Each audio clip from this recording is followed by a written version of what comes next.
Assalamu alaikum students, I hope you are doing well. So today we are going to talk about inflectional endings. So सबसे पहले हम देखते हैं कि इसका मतलब क्या होता है। किसी भी लफ्ज़ के आखिर में अगर हम कुछ इस तरह के लेटर्स ऐड ऑन कर दें जो कि उसको एक नई फॉर्म दे दें, एक नया वर्ड जो है वो बना दें, तो इसको हम कहते हैं इन्फ्लेक्शनल एंडिंग्स। अब इन्फ्लेक्शनल एंडिंग्स जो हैं, अगर हम इसका वर्ड बाय वर्ड मीनिंग देखें तो इन्फ्लेक्शनल का मतलब होता है कि किसी बेस वर्ड को चेंज करना और उसको एक न्यू वर्ड में कन्वर्ट कर देना। अब हम ऐसा करते क्यों हैं, हम ऐसा करने की ज़रूरत क्यों पेश आती है? हम इसको इसलिए करते हैं क्योंकि जब भी कोई न्यू वर्ड्स बनते हैं तो उसकी ग्रामेटिकल कॉन्टेक्स्ट जो है वो चेंज हो जाता है। फिर वो हमें बताता है कि ये कौन से ज़माने के लिहाज से बात हो रही है, यानी कौन से टेंस में बात हो रही है, कौन से मूड में बात हो रही है, ठीक है। और इसी तरह हम इंग्लिश के न्यू वर्ड्स जो हैं उनको सीख सकते हैं। अगर हम एंडिंग का मतलब देखें तो एंडिंग का मतलब बहुत इजी है, हम सब जानते हैं, एंड किसी भी चीज़ के आखिर को कहते हैं। सो इसके नेम से ही हमें पता चल रहा है कि ऐसे वर्ड्स जो हैं जो कि किसी वर्ड के एंड में आते हैं, ठीक है, ऐसे लेटर्स जो किसी वर्ड के एंड में आते हैं उनको हम कहते हैं इन्फ्लेक्शनल एंडिंग्स। अब क्योंकि मैंने आपको ये बताया कि ये किसी भी वर्ड के एंड पे लेटर्स ऐड ऑन होते हैं, इसलिए इसको हम इन्फ्लेक्शनल सफिक्सेस भी कहते हैं। हम ऑलरेडी डिस्कस कर चुके हैं कि सफिक्सेस जो हैं वो ऐसे लेटर्स होते हैं जो किसी वर्ड के एंड पे लग के उनको एक नया वर्ड बना देते हैं, लेकिन आपके लिए पास इसके जो शर्त है वो ये है कि वो एक मीनिंगफुल वर्ड जो है वो बनना चाहिए है। अगर हम अपने टॉपिक के ऊपर बात करें तो इन्फ्लेक्शनल एंडिंग्स जो हैं वो कुछ स्पेसिफिक वर्ड्स हैं जो कि ऐड किए जाते हैं जिससे उसके टेंस के बारे में हम अंदाज़ा लगा सकते हैं। इस वीडियो में स्पेसिफिकली हम जिन एंडिंग्स के ऊपर बात करेंगे वो हैं S, E S, I N G और ई डी। ओके, सो ये कॉमनली यूज़ होने वाली एंडिंग्स हैं जो कि हमें किसी भी टेंस के बारे में इंफॉर्मेशन प्रोवाइड करते हैं। ओके, हमारे पास अब यहाँ पे कुछ सेंटेंसेस हैं, हम देखते हैं कि ये एंडिंग्स जो हैं किसी भी वर्ड में ऐड करने से किस तरह से उस सेंटेंस का जो है वो टोटल मीनिंग जो है वो बदल जाता है। Let's start with this. First sentence is Lubna and her classmates are very excited about Dr. Haroon's visit. Lubna और उसके जो क्लासमेट्स हैं वो डॉक्टर हारून के आने पे बहुत एक्साइटेड थे। ओके, अब यहाँ पे अगर एक वर्ड देखें जिसको मैंने हाईलाइट किया हुआ है वो है यहाँ पे आपका डी। अगर मैं आपको बात करूँ रूल्स की तो मैंने आपको बताया कि इन्फ्लेक्शनल एंडिंग्स जो हैं वो हमेशा किसी वर्ड के लास्ट में लेटर ऐड ऑन होता है, तो बिल्कुल ये ऐसा ही है। एक्साइटेड के एंड में डी जो है वो लगा हुआ है। अब यहाँ पे डी जो है वो हमें शो क्या कर रहा है, यहाँ पे डी शो कर रहा है कि ये जो है एक पुरानी बात है, एक पास्ट के ऊपर बात की गई है, ठीक है। They are very excited. The children were wearing mask. Children जो हैं, जो बच्चे थे, वो पहन रहे थे, मास्क को पहन रहे थे, ठीक है। तो यहाँ पे अगर हम देखें तो हमारे पास जो आई एन जी है वो हमारी एक एंडिंग है जो कि वेयर के साथ इस्तेमाल की गई है। वेयर क्या है? पहनना। ये एक वर्ब है, एक काम है। इसके साथ अगर हम आई एन जी ऐड कर दें तो ये हमें इसके टेंस के बारे में ज़्यादा इन्फॉर्मेशन देता है। तो कौन सा ऐसा टेंस है जिसमें I N G add on होती है और उसमें हमारा जो हेल्पिंग वर्ब है वो वर्ब होता है पास्ट कॉन्टीन्यूअस टेंस। हमारा जो पास्ट कॉन्टीन्यूअस टेंस है उसकी एक्टिव वाइज जो टेंसेज होते हैं उनमें हम वर्ब जो है as a helping verb use करते हैं और वेयर के साथ हम, यानी हमारे जो वर्ब है उसके साथ हम I N G add on कर देते हैं। सो यहाँ पे इन्फ्लेक्शनल एंडिंग कौन सी है? आई एन जी, जिसने हमें बताया कि ये काम प्रेजेंट में हो रहा है और ये भी कॉन्टीन्यूटी के साथ अभी हो रहा है। ओके, नेक्स्ट, सना ऑलवेज ईट्स हेल्दी फूड। सना ऑलवेज ईट्स हेल्दी फूड, इसका मतलब है वो हमेशा ऐसा ही करती है, वो हमेशा अच्छा खाना खाती है। तो ऐसे सेंटेंसेस जिसमें हमने बताना हो कि ये हमेशा ऐसा ही होता है, उसके लिए हम अगर अपनी वर्ब के साथ एस को लगा दें तो ये हमें बताता है कि ये काम हो तो प्रेजेंट में ही रहा है लेकिन ये इस तरह से ही होता है। ओके, इसमें यहाँ पे मैं आपको एक एक्स्ट्रा इन्फॉर्मेशन जो है वो प्रोवाइड करना चाहूँगी कि आपने देखा कि ईट जो है, ईट क्या है? ईट एक एक्शन है, ईट का मतलब होता है खाना। तो जब भी किसी एक्शन के साथ हमारी इन्फ्लेक्शनल एंडिंग्स जो है लगी होंगी, यानी कि एस या ई एस, तो तब तो वो हमें बताएगी उसके टेंस के बारे में, ठीक है, कि ये कौन से ज़माने में काम हो रहा है। लेकिन अगर ये किसी भी नाउन के साथ एस या ई एस एड ऑन हुआ होगा तो वो उसके प्लूरल फॉर्म हो जाएगी। फॉर एग्जाम्पल, अगर मैं कहूँ कि आई हैव अ पेन, ठीक है, मेरे पास एक पेन है, लेकिन मैं कहूँ कि आई हैव 2 पेन्स, तो यहाँ पे मैंने जो हमारा नाउन था पेन, उसके साथ एस को ऐड किया, ठीक है, तो वो पेन्स बन गया। लेकिन मेरी जो ये वाली एग्जांपल है, यहाँ पे इन्फ्लेक्शनल एंडिंग जो है वो हमारे टेंस को नहीं बता रही, वो उसकी सिंगुलर की प्लूरल फॉर्म को बता रही है। सो आपने याद रखना है कि इन्फ्लेक्शनल एंडिंग्स जो हैं वो सिंगुलर टू प्लूरल में कन्वर्ट करने के लिए भी यूज़ होती हैं और आपके टेंस को एक्सप्लेन करने के लिए भी इस्तेमाल होती हैं। लेकिन यहाँ पे हम स्पेसिफिकली अभी टेंसेस को डिस्कस कर रहे हैं कि वो टेंसेस पे किसी ज़माने पे किस तरह से असरअंदाज होती हैं। Next example is Sana always washes her hands with soap. यहाँ पे भी अगर हम देखें तो यहाँ पे हमारा जो वॉश है इसके साथ ई एस लगा हुआ है। वॉश क्या है? ये एक एक्शन है, ठीक है, ये एक वर्ब है, इसके साथ हमने ई एस एड ऑन किया हुआ है। तो ई एस जो है ये एक इन्फ्लेक्शनल एंडिंग है जो कि शो कर रही है उसके टेंस को। तो किसी भी ऐसा टेंस जिसमें आपकी वर्ब के साथ ई एस एड ऑन हुआ होगा वो भी हमें यही बताएगा कि ये काम अभी हो रहा है, ये प्रेजेंट में हो रहा है, ठीक है। और ये कौन से टेंसेस में ऐसा होता है? ये प्रेजेंट इंडेफिनिट टेंसेस को शो कर रहा है, ये प्रेजेंट इंडेफिनिट टेंस को रिप्रेजेंट कर रहा है, जिसमें हम सब जानते हैं कि हम एस और ई एस जो है उसको ऐड ऑन करते हैं। और एस और ई एस हम किन वर्ड्स के साथ, किन प्रोनाउंस के साथ करते हैं ऐड ऑन?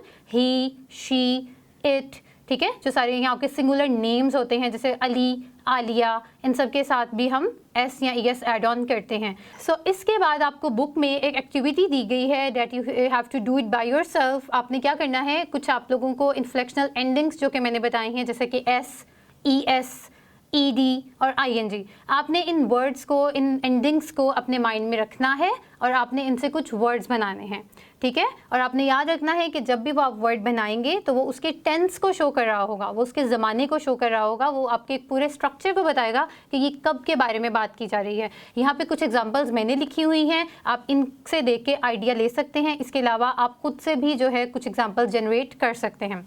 सो अगर हम एस की बात करें तो एस में मैंने जो एग्जांपल्स लिखी हुई हैं वो हैं वर्क्स, सिंग्स और रन्स। अब अगर हम इन तीनों को देखें तो वर्क के बाद मैंने एस लगाया है, तो यहाँ पे एस जो है एक इन्फ्लेक्शनल एंडिंग है जिसको हम इन्फ्लेक्शनल सफिक्स भी कह सकते हैं क्योंकि ये एंड पे यूज़ हो रहा है, ठीक है। सिंग, सिंग का मतलब गाना, और यहाँ पे भी हमने एस को लगाया हुआ है।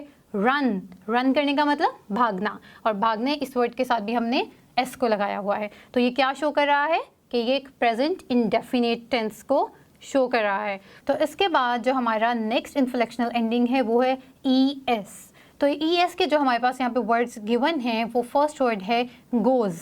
अगर हम देखें तो गो जो है वो एक वर्ब है, वो एक काम है, ठीक है, और इसके साथ हमने ई एस को ऐड ऑन कर दिया है, ठीक है। तो ये क्या वर्ड बन गया? गोज़। और गो का मतलब क्या होता है? जाना, ठीक है। तो गोज़ हमें क्या बता रहा है कि ये एक प्रेजेंट इंडेफिनिट टेंस जो है वो यूज़ हो रहा है। नेक्स्ट हमारे पास जो वर्ड है वो है फिनिशेस। फिनिश का मतलब होता है ख़त्म करना, और यहाँ पे हम देखें तो एंडिंग में हमारे पास क्या यूज़ हो रहा है? E S. तो हमारे पास इन्फ्लेक्शनल एंडिंग या इन्फ्लेक्शनल सफिक्स क्या है? ई एस, ठीक है। तो फिनिशेस यानी कि ये प्रेजेंट में काम हो रहा है, लेकिन कौन से प्रेजेंट में? प्रेजेंट इंडेफिनिट टेंस में। लास्ट वर्ड हमारे पास जो ई एस के साथ है वो है वॉशेस। वॉश का मतलब होता है धोना, ठीक है, ये भी एक एक्शन है, एक वर्ब है, और इस वर्ब के साथ हमने ई एस को लगा दिया तो ये बन गया वॉशेस, ठीक है, जो कि हमें बता रहा है कि एक प्रेजेंट में काम जो है वो हो रहा है।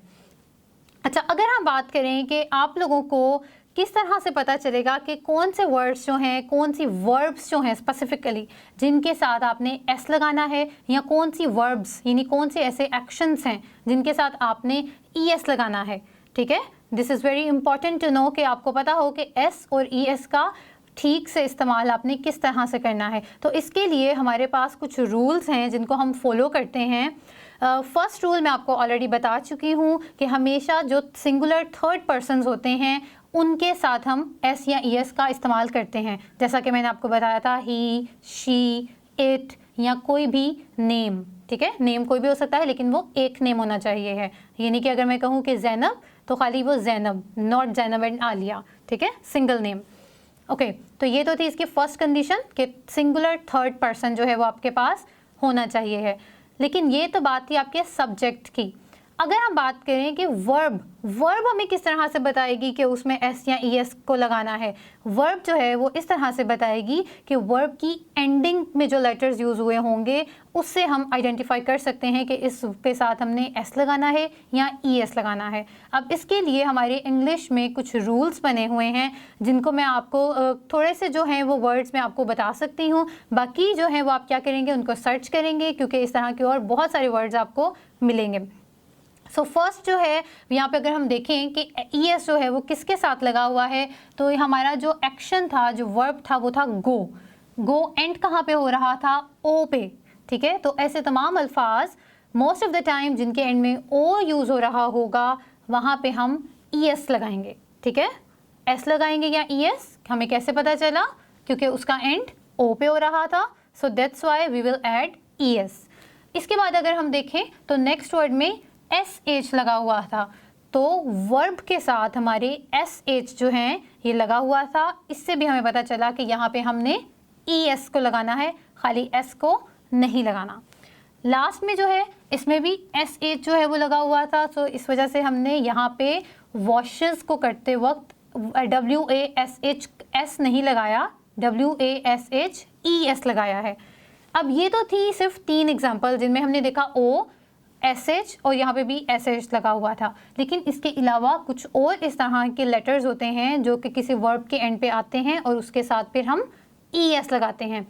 इसके अलावा और भी हो सकते हैं, कुछ ऐसे लेटर्स हो सकते हैं जिनके एंड में एस आ रहा होगा, double S, O, C H, S H, X. ये तमाम ऐसे लेटर्स हैं जिनके साथ हम हमेशा जो है वो ई एस लगाएंगे अपनी वर्ब के साथ। नेक्स्ट अगर हम देखें तो हमारे पास है आई एन जी।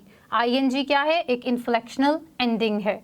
ING हम कब यूज़ करते हैं, मैं ऑलरेडी आपको बता चुकी हूँ। जब भी कोई काम कॉन्टीन्यूटी के साथ हो रहा होता है तो वहाँ पे हम ING को ऐड कर सकते हैं। अब वो ज़रूरी नहीं है कि वो प्रेजेंट टेंसेज हों, वो पास्ट में अगर हो रहा होता है तो वो पास्ट कॉन्टीन्यूस बन जाएगा, अगर वो प्रेजेंट में हो रहा होगा तो वो प्रेजेंट कॉन्टीन्यूस हो जाएगा, अगर वो फ्यूचर में हो रहा होगा तो वो फ्यूचर कॉन्टीन्यूस टेंस बन जाएगा। लेकिन बात यह है कि वो जो है वो प्रेजेंट, पास्ट और फ्यूचर उन तीनों को डिफाइन कर रहा होगा। यहाँ पे अगर हम देखें तो यहाँ पे हमारा जो काम था, जो एक्शन था वो था वर्क।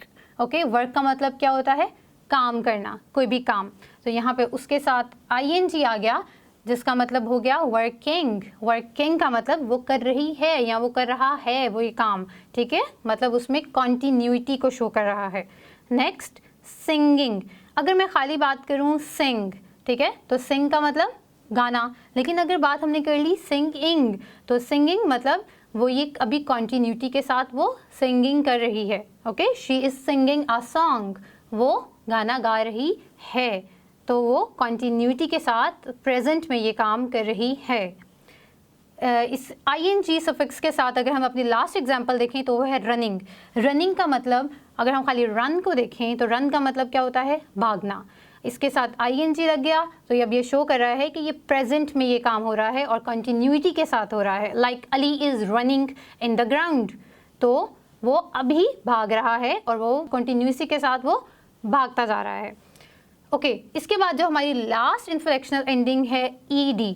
ED हमें क्या शो करती है कि ये काम ऑलरेडी हो चुका है, this work has happened in the past, ठीक है, पास्ट में ये काम हो चुका हुआ है और नियर पास्ट में, ठीक है, अभी गुजरा हुआ ज़माना तो है लेकिन ज़्यादा देर पुराना गुजरा हुआ ज़माना नहीं है, करीब का गुजरा हुआ ज़माना जो है उसमें हम ED लगाते हैं। और इसका टेंस मैं आपको ऑलरेडी बता चुकी हूँ कि हम ये पास्ट इंडेफिनिट टेंस में इसको इस्तेमाल करते हैं। सो अगर हम यहाँ पे देखें कि हमारे एक्शन वर्ड्स क्या हैं, फर्स्ट एक्शन वर्ड है हमारे पास कुक। कुक का मतलब क्या होता है, बनाना कुछ, ठीक है। फॉर एग्जांपल अगर मैं कहूँ कि कुकिंग, तो I am cooking in the kitchen, ठीक है। तो अगर हम बात करें cooked, she cooked a meal for him, ठीक है, तो इससे पता चला कि उसने खाना बनाया था, अभी नहीं बना रही है वो, ये पास्ट में काम हैपन हो चुका हुआ है। तो यहाँ पे ED हमें पास्ट को शो कर रहा है। सेकंड, वॉक्ड, वॉक का मतलब चलना, ठीक है। अगर हम आहिस्ता से जो नॉर्मल वे में करते हैं उसको हम वॉक करते हैं। जो हम भागते हैं उसके लिए जो मैंने आपको वर्ड बताया था वो रनिंग बताया था। तो जो नॉर्मल पेस में हमारा चलना होता है उसको हम वॉक करना कहते हैं। वॉक क्या है? ये एक एक्शन है, एक काम है। तो इसके साथ भी हमने ईडी लगा दिया तो इससे पता चला कि ये काम अभी नहीं हो रहा, ये ऑलरेडी उसने किसी भी पर्सन ने, किसी भी सब्जेक्ट ने वॉक की थी, ठीक है। ही वॉक्ड, तो उसने वॉक की थी, ये पहले हो चुका हुआ है। ओके, जो third and the last word that we have here is finished. Finish का मतलब होता है ख़त्म कर देना, ठीक है, यानी कि काम ऑलरेडी डन हो चुका है। तो यहाँ पे फिनिश के साथ अगर हम देखें तो ईडी लगाया हुआ है। यहाँ जैसे हम कह सकते हैं कि आई फिनिश्ड माई होमवर्क, ठीक है। तो आई फिनिश्ड माई होमवर्क का मतलब क्या हुआ कि मैंने अपना काम मुकम्मल कर लिया हुआ है, ये अभी नहीं, मैंने ऑलरेडी अपना काम मुकम्मल कर चुकी हुई हूँ। तो फिनिश का मतलब जो है वो है ख़त्म करना, ये एक एक्शन है, एक काम है। इसके साथ जो हमने सफिक्स लगाया या इन्फ्लेक्शनल एंडिंग लगाई वो ईडी है, जिससे हमें पता चला कि ये काम ऑलरेडी हो चुका हुआ है। अगर हम इसका एक रिव्यू लें तो हमने सीखा इसमें कि इन्फ्लेक्शनल एंडिंग्स जो हैं वो किसी भी verb, most of the time verbs के साथ यूज़ होती हैं, किसी वर्ब के एंड पे आती हैं और उसको एक न्यू मीनिंग दे देते हैं। इनको इस्तेमाल करके हम किसी भी चीज़ के किसी भी टेंस को बता सकते हैं, किसी ज़माने के बारे में बता सकते हैं, इवन किसी के मूड के बारे में बताना होता है तो उधर भी हम इन्फ्लेक्शनल एंडिंग्स जो हैं उनको इस्तेमाल कर सकते हैं। I hope this is clear to you. Thank you so much. अल्लाह हाफ़िज़।